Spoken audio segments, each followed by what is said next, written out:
오늘 말씀의 제목은 하나님이 들으시는 소리입니다. 하나님이 들으시는 소리라는 제목으로 함께 시간을 공유하길 원합니다. 3.1절, 지금으로부터 104년 전에 있었던 일입니다.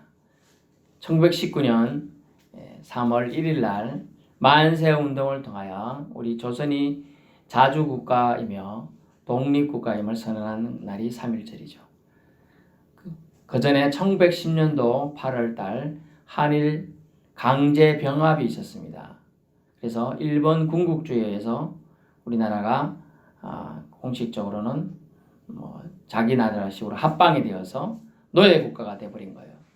그래서 일본 군국주의에 저항하며 독립을 만천하에 공표했다는 날이 3.1절이 되겠습니다.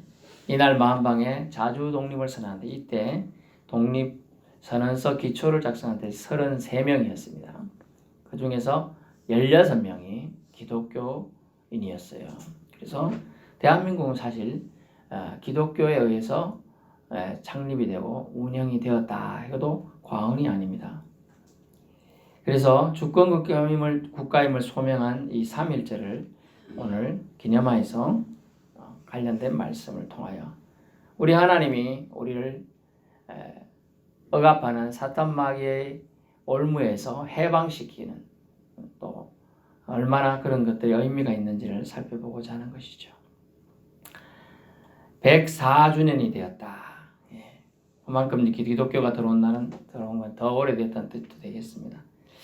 여러분, 이스라엘 민족의 3대 절기하면 뭐가 떠오릅니까? 6월절, 7.7절, 초막절이 있습니다. 그렇다면 우리 민족은 3대 지켜야 될 절기가 뭐가 있을까요? 그것은 3.1절, 현충일, 광복절이라고 할 수 있어요. 억압과 눌림에서 벗어나게 된 것은 3.1절, 일본에 저항한 날이죠. 현충일, 공산주의, 즉 우상정권하고 싸움이었습니다. 그 다음에 광복절은 해방을 통하여 다시 기쁨을 맞이한 날을 통하여 이것은 지켜야 된다고 봅니다. 그래서 우리 3.1절은 1919년 3월 1일 날 있었지만 상해 임시정부, 제가 상해 임시정부는 갔다 왔습니다. 조그맣습니다. 우리 교회 3분의 1도 안 돼요. 한 요 정도 되고요. 2층은 있더라고요. 조그만 공간에서 우리 민족 지도자들이 모여서 회의하고 독립을 위해서 하고 그때 결의한 것이 1920년도에 벌써 3.1절을 기념하기 시작했어요. 1년 뒤부터. 그리고 공식적인 우리나라에서 대한민국이 설립되고 나서부터는 1948년도부터 3.1절이 제정되어서 지금까지 지켜주고 있는 겁니다. 우리 후손들에게 아픈 상처이지만 사실 지금 태어난 애들은 3.1절이 뭐야? 이러겠죠. 김인년 3월 1일 대한독립만세 이런 노래를 하고 그랬던 기억이 납니다. 저도 태극기를 학교에서 하라니까 못 모르고 처음에는 흔들고 이제 의식적으로 그날이 참 중요한 날이구나. 독립을 선포한다. 영이 죽지 않는다는 뜻이에요. 육체는 가라 일본의 노예가 되고 그렇지만은 우리는 대한민국이다. 한민족이다. 하나님이 주신 나라다. 이런 의미가 담겨 있는 의미가 그 독립선언서 기초문에 다 들어가 있어요. 동해물과 백두산이 마르고 닳도록 하나님이 보호하사 우리나라 천세 아니고 만세. 예, 만세라는 거예요. 하나님이 보호하사요. 이제 그런 의미들을 이 3.1절, 광복절 이런 절기들이 다 담겨 있어요. 아픈 상처이지만 잊지 말고 살아야 다시금 그런 고통의 시간이 오지 않도록 정신 차리고 살 수 있음을 깨우치고자 3.1절은 제정이 되었습니다. 그리고 지금껏 지켜왔다고 전했지요. 1949년, 48년 또 우리나라가 대한민국 헌법이 공포되면서부터 또 49년 제정되었다. 그런 얘기도 있습니다. 3.1절 날 태극기를 기양을 보통 합니다. 그런데 이게 이슈가 된 게 어느 아파트에 일장기 이를 떡하니 걸어 놓아가지고 TV 뉴스에 나왔죠. 몰직하고 여유 없는 세종시에 있는 어느 아파트에 태극기 몇 개 잘 안 겁니다. 요즘 사람들은 아파트 사는 사람 좀 세종시는 들어도 신도시 개념이라 젊은 사람들이 살잖아요. 잘 안 걸어요. 저도 걸기는 걸었습니다. 3일절에 새벽에 비가 왔지만은 살짝 걸어놨습니다. 잘 안 걸었는데 걸긴 걸었는데 몇 집 있는데 그 위에 일장기를 떡하니 딱 걸어놨어요. 그래도 그 사람이 일본 사람이라도 상관없어요. 그러나 예의죠. 남은 나라에 살면서 그러면 안 돼요. 근데 알고 보니 한국 사람이라 자기가 주목받고 싶어서 그런지 몰라도 사람들이 가서 항의하고 이래도 묵묵부답이라. 그건 아니다라는 생각이죠. 남의 나라에 기념하는 날을 자기가 정면으로 일본 사람이라도 안 되는데 한국 사람이라다. 그만큼 그런 사람을 우리는 뭐라고 하느냐? 돌 플러스 아이라고 한다. 도라이라고 한다. 도라이. 그게 참 옛날 같으면 난리 난 일이에요. 참 멀찍하고 예의 없는 사람이 있어. 황당했다. 참 멀찍한. 왜 멀찍하냐? 무식해서 그렇다. 한마디로 무식해서. 이기심 때문에. 한국에 산다면요. 대한민국 국민이라면 최소한 선녀들 가족과 나라 위한 희생자들의 정신을 무시하는 행동을 하지 말아야 하겠습니다. 애국심이 뭘까요? 전쟁이 발생하면 총칼 들고 나가는 것도 애국심입니다. 하지만 그러면 후방에서는 할 일이 없습니까? 든든한 지원을 해줘야죠. 돈도 지원해줘야 하고 물질도 줘. 우리나라에 우크라이나 전쟁이 지금 발생하고 와 있는 사람들이 제법 있습니다. 그냥 우크라이나에서 온 사람 중에 유튜브를 해가지고 따냐라는 사람이 있어요. 우크라이나 한국에 사는 따냐. 이름이 따냐예요. 따냐. 그래서 유튜브를 해가지고 돈 모아서 다 전액을 지금 자기 나라 그것을 보내고 있어요.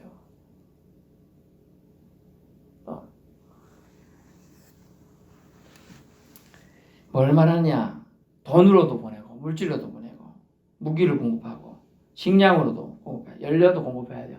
그런데 우리 예수님 믿는 사람은 뭐가 애국심입니까? 기도하는 거죠. 기도하는 게 최고예요. 영적 무기는 기도예요. 예수께서 말씀하시기를 예수님이 제자들이 덜로 산으로 나가면서 복음을 전파하다가 귀신 들린 사람들을 만났습니다. 주 내가 옛날에 귀신도 물리치는데 이 정도 귀신쯤이야. 제가 기도해서 쫓아줄게요. 그걸 한자어로 축기라고 합니다. 쫓아낼 축, 귀신 귀자를 쫓아낸다. 근데 귀신 너무 세. 아이고 당하고 도로 제자들이 당하고 도망쳐 왔어요. 주님 왜 귀신이 안 불러가고 말을 안 듣더이다. 오로지 그런 이유는 강력한 귀신들은 기도 외에는 쫓아낼 방법이 없다. 영적인 싸움이에요. 모든 싸움에서요. 영적인 싸움. 나라가 나를 침범하는데 영적인 거, 정신적인 게 약화되면요. 그래요.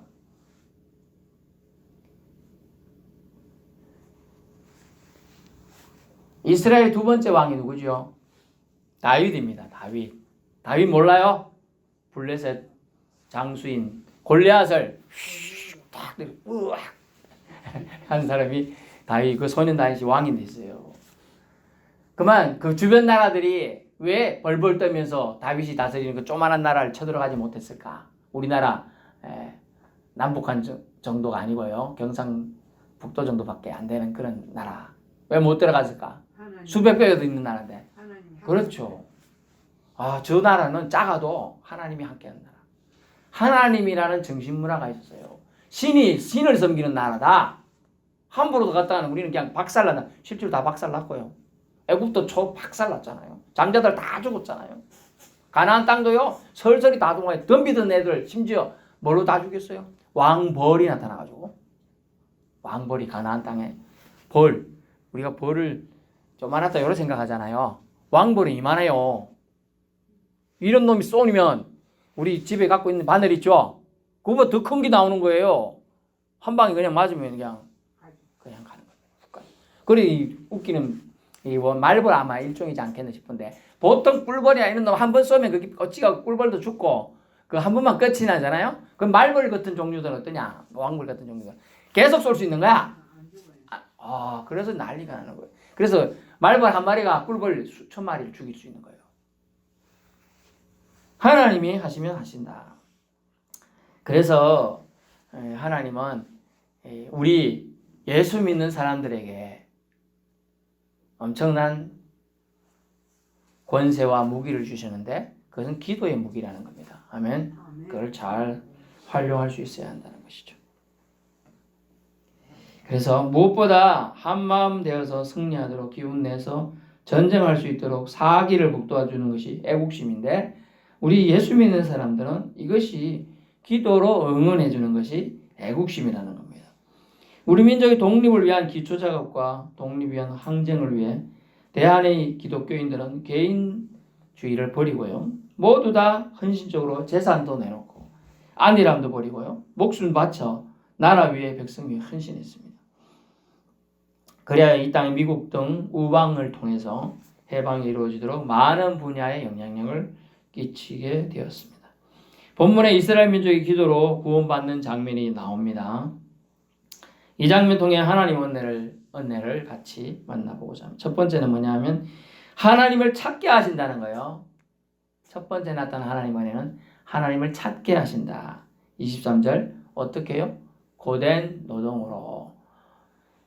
하나님이 아브라함을 만나고 아브라함에게 약속하신 게 뭐냐? 600년 전에 약속하시면서 네 후손들이 애굽에 가서 살 건데 거기서 내가 400년 뒤에 이끌어내리라 그랬어요. 400년 뒤에. 그런데 실제로 나온 건 430년 뒤에 나왔습니다. 이스라엘 백성이 400년 뒤에 나와야 되는데 거기 있다 보니까 너무 적응을 잘해요. 자녀도 잘 놓고 응?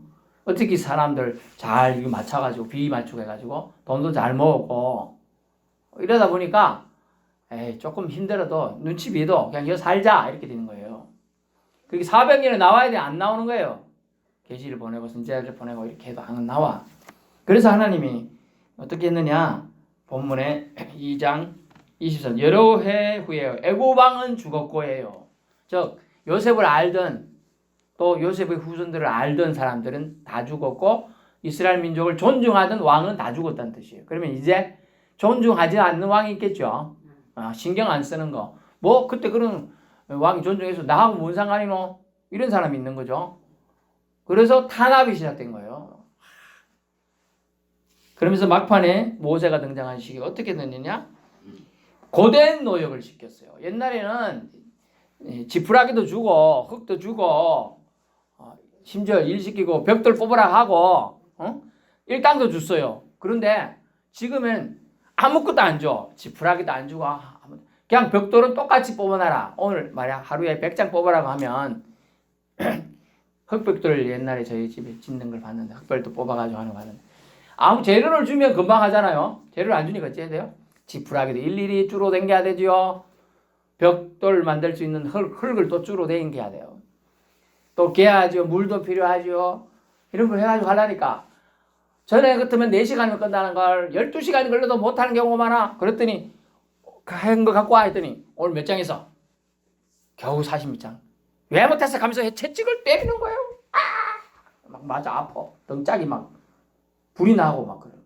그러니까 열받죠.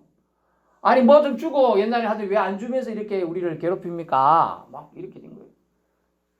그건 내 할 바 아니고 시킨 거 다 해놔. 내일까지 안 해놓으면 더 혼날 줄 알아. 내일은 안 했더니 언제 말이 때리는 정도에 끝난 게 아니고 먹을 것도 안 줘요. 저는 점심은 주더니 점심도 안 줘. 사람들이 이제 도저히 못 살겠다 이제 이렇게 입이 나와요. 그래가지고 하나님한테 하늘을 쳐다봤습니다. 하나님, 이제서야 사람들이 하나님을 돕고 하나님, 우리가 하나님 믿는 백성인데 이렇게 구박을 받고 삽니다. 우리를 제발 불쌍히 해주시고 구해 주십시오. 막 이러는 거예요. 그게 이제 한두 명 옆에서 그러니까 옆에서 하나님, 옆에서 주여, 옆에서 하나님 막 이러다 보니까 200만 명이 주여 주여 하다 보니 이제 된 거예요. 그래서 하나님을 찾게 하신 것도 은혜예요.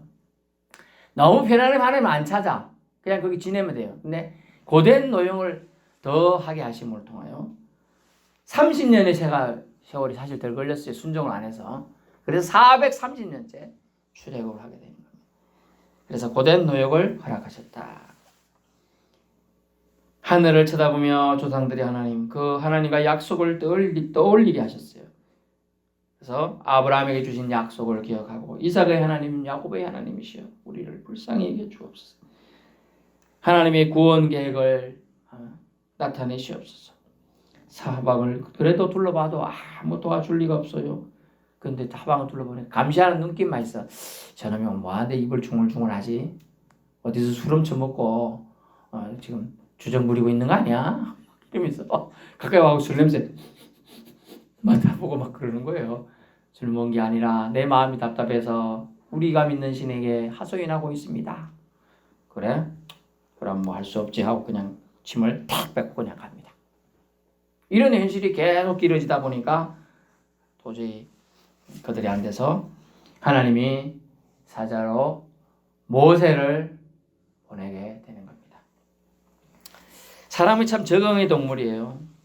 요셉을 알던 왕이 다 조금 핍박을 받았지만요. 견디고 적응하면 잘 지냈어요. 그래도 그곳에 자리도 잡고 자손도 번성했습니다. 지낼만 한 게 문제예요. 견딜만 한 게. 예배를 안 드려도 아이고 이래도 지낼만 하네. 한 달, 두 달, 석 달 되니까요. 이제 그러려니 한 거예요. 지금 예배 드릴 수 있는 환경 다 됐어요. 복구됐어요. 물론 이제 합창이라는 거 할 때는 좀 마스크 쓰라 이런 건데 그런데 전에도 말씀드렸지만 예배 성도들이 복구가 안 돼요. 1000명 오는 교회는 200~300명도 안 와요. 100명 오는 데는 20명도 안 와요. 20명 오는 교회는 10명 정도 안팎이에요. 예배 하루에 한 번 드리면 됐지 뭐 또 하노? 아예 안 해요. 수두룩해요 이제. 이제 그렇게 해서 한국교회가 무너지고 있는 거예요. 이제 이때 어떻게 해야 되냐? 이스라엘 백성은 육체를 치고 먹을 게 없고 하니까 하나님 우리를 불쌍히 이렇게 쳐다봤는데 우리는 먹을 게 있어요. 그래도 일 안 해도 나라에서 기초 뭘 또 줘요. 아무것도 안 해. 기도도 안 해. 하나님 찾지도 않아. 더 지금 저기보다 더 상황이 안 좋아요. 사실은. 출애굽할 당시보다 지금 한국 교회가 더 상황이 안 좋다니까요. 하나님을 찾지 않는다니까요. 등 따시고 배부르니 하나님을 찾지 않아요. 그리고 옛날 같으면 모세와 몇 지도자 몇 명 안 됩니다. 그런데 몇백만 명 끌고 나갈 수 있었어요. 지금은요? 지도자가 없어요. 진짜로. 지도자가 되는 사람들이 다 이미 죽었어요. 세대교체가 되긴 됐는데 눈치를 많이 봐요. 사람 눈치를. 예배 때 아유 성도님 그러시면 안 됩니다. 이 소리 못해요. 지난주에 성도님 안 오셨던데 무슨 일이 있었습니까? 제가 오랜만에 친구 만난다고 어디 갔습니다. 제가 오랜만에 장례식 갔네요. 제가 오랜만에 결혼식 갔네요. 등산모임 갔네요. 정직하게 말해 다 거짓말이에요. 자기 보려고. 이제 그렇게 됐다는 거죠. 그게 편리함이에요. 출애굽의 가장 큰 적은 편리함. 적응했는데 자연의 적응은 좋지만은 생활의 적응, 믿음의 적응, 안 믿어도 이 정도면 된다는 적응에서 빠져나올 수 없었어요. 그래서 죽음을 향해 달려가고 있었던 겁니다. 정말 중요한 것은 신앙의 정점은 안주할 때가 아니라 투쟁을 통해서 더 성장하는 것을 알게 됩니다. 겨울에 매서움 견딘 소나무가 멋진 가구 제목이 될 수 있는 겁니다. 그래서 이스라엘 민족이 드디어 하나님을 찾습니다. 고된 노역을 주니까 그때서야 찾는 거예요. 힘들게 하니까 먹을 거 안 주니까 매 맞으니까 그때서야 하나님을 찾는다는 거예요. 그럼 여러분도 두들겨 맞아야 되겠습니까? 맞아봐야 아픈지 압니까? 병이 걸려봐야 고통스러운 줄 압니까? 맞기 전에, 병 걸리기 전에 기도해야 될 줄로 압니다. 그 기도에 하나 더 추가해서 우리 대한민국의 정신문화가, 대한민국의 우상의 문화에서 하나님 지켜 주옵소서. 그런 기도 반드시 할 수 있기를 축원합니다. 그래서 이스라엘 민족들이 하나님을 찾습니다. 부르짖습니다. 하나님 구해주세요. 본문에 분명히 보세요. 그냥 부르짖는 소리가 하나님께 상달된지라 돼 있지, 그 노동으로 말미암아 하나님께 소리가 상달된 게 아니에요.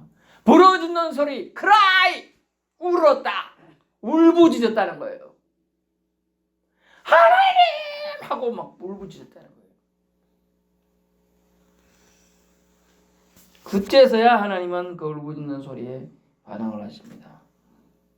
하나님은 고아와 과부 같은 약자들과 노예들을 결코 외면하지 않으십니다. 그들을 도울 자가 없기 때문이죠.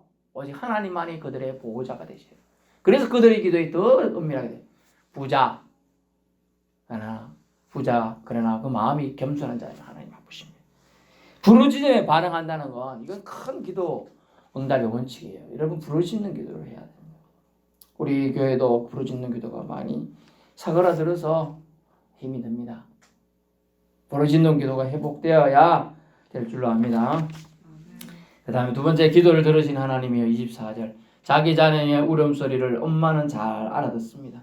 남극 사는 펭귄 얘기 해드리겠습니다. 남극에 펭귄이 수만 마리가 살아요. 깨우 뭐 갈매기인지 모르겠네. 그 속에서 아기 펭귄이 자기 엄마를 작은 소리로 찾습니다. 어떻게 찾을까요? 짹짹짹짹짹짹. 짹짹은요 참새 소리예요. 이렇게 찾는데요. 깨깨깨. 그 제가 이제 펭귄 이걸 위해서 다시 보니까 황제 펭귄 같은 거 있고 깨깨 뭐 좀 이상한 소리야. 깨 저기 우리 지금 마당에도 새들이 날아다니는데 깨깨 뭐 이런 소리예요. 그런데 그 소리에 어미 펭귄은 자기 자식 소리를 듣는다는 거예요. 알아듣는다는 거예요. 구분한대요. 그런데 못 찾아서 자식 펭귄이 죽는 경우가 허다하답니다. 이는 그 자식이 울지 않아서 그렇다고 해요. 울어야 되는데. 우는 소리에 엄마가 반응해서 찾아가서 일정 시간 엄마들은 뭐예요? 새끼 먹이 살리기 위해서 물고기를 잡든지 뭘 해야 되잖아요. 그걸 갔다 와가지고 어째 그냥 빨리 이 추위 들들 떨고 있단 말이에요. 금방 태어난 새끼가. 그 일정 시간은 버티는데 그 시간이 넘어가면 이제 굳어가는 거죠. 그러면 울지도 못하고 빨리 와서 엄마 빨리 와 나 힘들어 해야 되는 거예요. 그래 오면 엄마가 빨리 품어야 돼. 그러면 다시 온도가 회복돼서 사는 거예요. 그래서 울어야 되는 거예요. 살기 위해서는 울어야 되는 거예요. 울지 않는 새, 울지 않는 펭귄, 울지 않는 성도 희망이 없는 겁니다. 그래야 우리 보호자이신 하나님께서 들으십니다. 우리가 울어야 되는 거예요. 우리가 부르짖어야 되는 거예요. 하나님이 다른 일 하고 계셔서 못 듣고 계시다 생각하지 마세요. 하나님께 우리 향한 긍휼의 눈으로 보시고요. 애정 담긴 부드러운 귀로 들으신다 하셨습니다. 하나님은 약속하신 하나님입니다. 아멘. 약속의 하나님이시요. 너희가 부르짖으면 내가 응답하리라 하셨어요. 약속을 기억하신 하나님입니다. 하나님 약속하시고 이스라엘 백성을 찾아오셨어요. 그런데 그들이 찾지 않으니까 하나님은 고된 노역을 통하여 그들이 하나님을 부르시도록 하셨고요. 그리고 그들의 기도를 들으시는 하나님입니다. 약속하신 바를 하나님 반드시 이루십니다. 우리가 울어야 된다.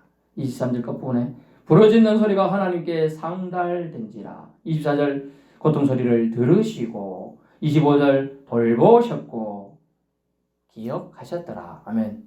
다음 부분 딱 일맥상통하는 말들이죠. 들으셨다, 상달되었다, 돌보셨다, 옛날엔 권념하셨더라, 뭐 생각하셨더라 이런 표현을 듭니다. 그리고 기억하셨더라 하면서 우리를 하나님은 자녀로서요 확인시켜주고 있습니다. 결론의 말씀입니다. 기억하십시오.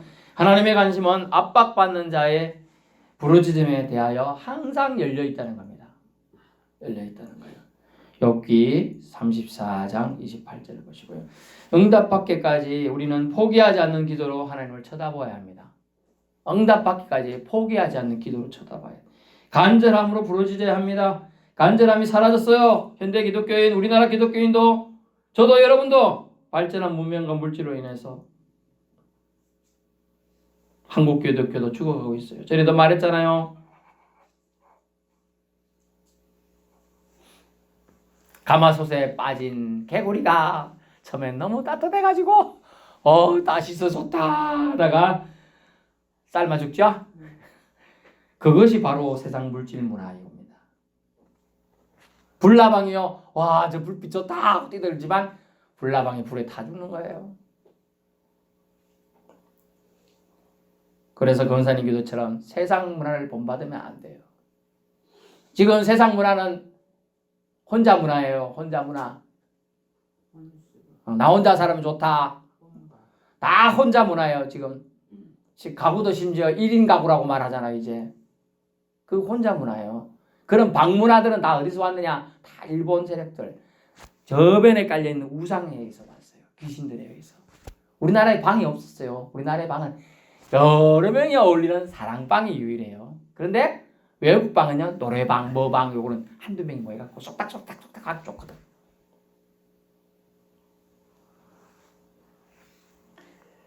발전한 문명과 물질에 의해 죽어가고 있는 겁니다. 그러나 우리는 또 한편 속담도 생각해봐요. 우는 아이 떡 한 개 더 준다는 속담 기억하세요. 하나님 앞에서 울어야 한 개 더 얻습니다. 제가 사모하고 지금 한 30년 넘게 알고 지냈지만 35년째 알고 있는데 두 개가 차이가 나더라고요. 사모 집에 딸이 둘이 있어요. 하나이는 울어, 하나이는 안 울어. 부모 생각해서. 하나이 우는 아이는 피아노가 떡하니 생기는데 안 우는 아이는 아무것도 없어. 무슨 말인가요? 울고 자꾸 달라고 하니까 피아노 사주지만 자기도 갖고 싶지만 한마디 말 못하는 사람은 아무것도 없어요. 자꾸 하나님한테는 뭐 해야 돼? 우리는 하나님 자녀죠? 당당하게 달라고 좀 해야 되는 건데 하나님 바쁘신데 내가 이런 거 부탁해도 되겠나? 그런 생각하지 마세요. 그 생각 자체가 사탄이 우리를 하나님에게서 멀어지게 하려고 하는 거예요. 하나님한테는 달라고 해야 될 줄 압니다. 하나님은 자신의 백성을 기억하셨습니다. 자신의 백성은 우리 대한민국도 기독교인도 다 들어가야 살 수 있는 거예요. 자신의 백성으로 우리는 들어가야 됩니다. 하나님 백성으로요. 하나님 찾지 않는 나태한 백성을 주님은 먼저 찾아와 기도하게 하셨습니다. 환경을 바꿔서 기도하게끔 하셨어요. 여러분이 기도하지 않으면 진짜 환경을 바꿀 겁니다. 여러분에게 질병이 더할 수도 있어요. 여러분 주변의 환경이 더 나빠질 수도 있어요. 여러분의 주위에 누가 아프고 사고당할 수도 있어요. 지금 기도해야 돼요. 지금.